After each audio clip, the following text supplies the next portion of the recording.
This is In the Loop. I'm Cody LeGros, and today for Christian Bryant, and it's November. Can you believe it? And Thanksgiving is just around the corner.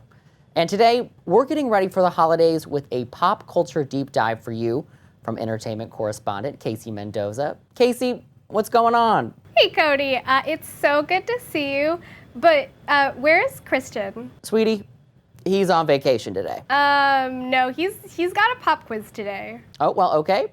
You're the boss. What am I doing here? I was on vacation. Christian, you are right on time. We're getting ready for Turkey Day here in our latest edition of Pop Quiz.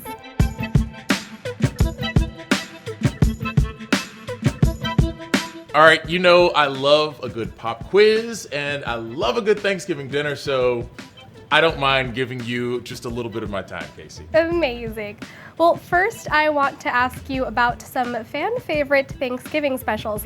I've got the menus from some unusual holiday dinners from pop culture, and I want to see if you can guess what they're from. I have a feeling I'm going to go 0-3 here today, but let's give it a shot. Your first one is a dessert called a trifle. For the recipe, the layers from top to bottom are whipped cream, bananas, custard, beef sautéed with peas and carrots, ladyfinger biscuits, raspberries, custard, jam, and more ladyfinger biscuits. I feel like this is something that the Harry Potter kids would get up to without all the adult supervision. How close am I? You know, trifle is a pretty traditional English dessert, but no, this is the infamous trifle Rachel makes for Thanksgiving in Friends, when she accidentally combines the recipes for a trifle and a shepherd's pie. This sounds awful. This sounds awful. For your second Thanksgiving meal, a little bit easier, a little bit more fun, jelly beans, popcorn, pretzel sticks, and buttered toast. Casey, I have no idea who's making this stuff. This is the strange meal Snoopy serves in a Charlie Brown Thanksgiving. I thought Rachel from Friends was bad enough, but if you're taking food from Snoopy, then you deserve this. And the last one, reheated gas station hot dogs wrapped with Kraft cheese slices and rolled in crushed saltines. This almost sounds like something you'd find in a Harold and Kumar movie after they blaze up and go to like a convenience store. Completely different tone. That's the recipe from an episode from the first season of This Is Us. They're definitely not doing what Harold and Kumar are doing.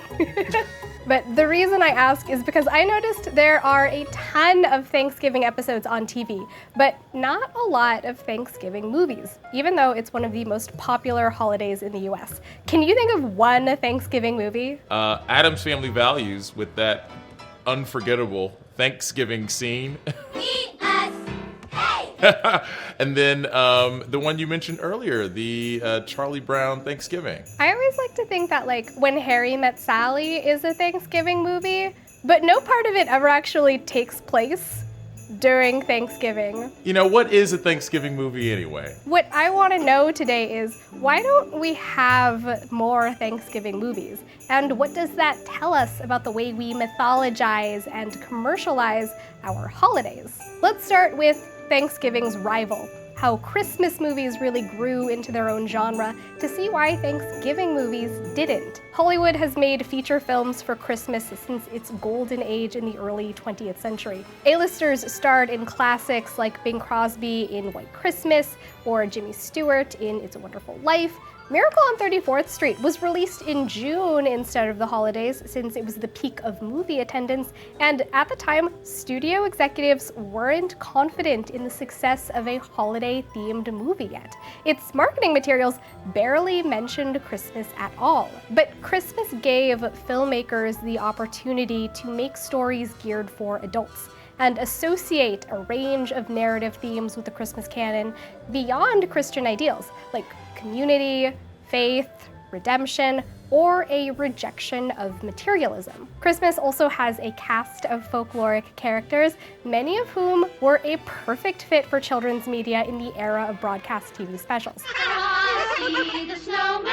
And you better believe childhood nostalgia can be a huge driver in holiday spending.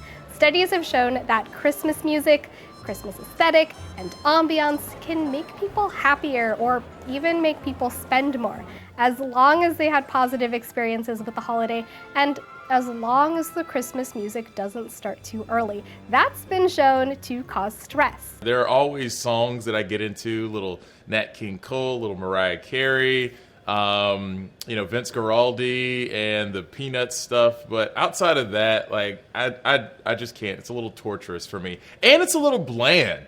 Christmas music is always like a little bland for me, if you get what I'm saying. I get it. Like, eventually the jingling bells loses their charm. It's a big, tiresome mood. Christmas has another big reason that might make it a better choice for Hollywood, and that's international appeal. The 3 highest grossing Christmas movies made just over $500 million overseas. And that's not counting unofficial Christmas movies like Die Hard. I am firmly in the camp of Die Hard as a Christmas movie. I am firmly in the camp of Die Hard is a Christmas movie because it does have family values in it. You know, he saves Sure his does. wife during a holiday party gone wrong. Now let's compare all of that to Thanksgiving. Right off the bat, it doesn't have a cute cast of characters in the same way, and it's based on the controversial mythos around the Pilgrims sharing a harvest with the Wampanoag tribe in 1621. That story doesn't have a happy ending, not even 2 decades later, and the relationship between the Wampanoag tribe and the settlers had fallen apart. The Pilgrims began a war with their neighbors, massacring the tribes over the next couple of decades. That's why Thanksgiving is also a national day of mourning for some in the United States, not prime material for movies meant to make us feel warm and fuzzy. Movies focused on the holiday might also lack international appeal since the holiday is so US-centric. Thanksgiving was officiated by Lincoln during the Civil War after a dedicated lobbying campaign from Sarah Hale, an editor of a women's magazine who wanted to promote the celebration of women in domestic life. She wrote to Lincoln directly, urging they should have the day of our annual Thanksgiving made a national and fixed Union festival. And Lincoln really wanted to homogenize an American identity, especially one rooted in the history of the northern states. And lastly, instead of bright Christmas cheer, Thanksgiving has a reputation for family dysfunction and yelling with relatives about politics. Now, to be fair, a joint study from the Associated Press and University of Chicago found that only 9% of American parents with kids reported having a holiday gathering ruined by fights over politics. But a different study in 2016, which looked at Thanksgiving dinners specifically, found a pretty amusing data point. Dinners where the hosts and guests lived in voting precincts with different political leanings were up to 50 minutes shorter than those with the same political leanings. So perhaps we don't actually fight about politics at the dinner table. We just avoid each other more. The original COVID precautions, right? Where it's like, just keep 6 feet away from me and everything will be fine. Emotionally, socially distancing. That actually brings me back to where we started today, Christian. Robert Thompson, who teaches pop culture at Syracuse University, theorized that this might be why Thanksgiving episodes are so common in TV, but not in movies. Family dysfunction, squabbling, and miscommunication make the holiday ripe for sitcoms in particular. The holiday also has TV-centric traditions, like watching football games or the broadcast for the Macy's Thanksgiving Day Parade, which ironically began as a Christmas event to signal the start of the shopping season, despite the date. And over time, it was renamed for Thanksgiving Day. It might not be the fit for the big screen, but that's at least one example of Turkey Day reclaiming the spotlight from its holiday rival. Casey, truly, there are no dumb questions here on Pop Quiz, and I'm glad you were here to kind of get us up to speed. I will also note that there's a gap in the market, folks. We want to see these Thanksgiving movies. Casey Mendoza, thank you so much, but I gotta say, it's time for me to get back to my vacation, so deuces. All yours, Cody.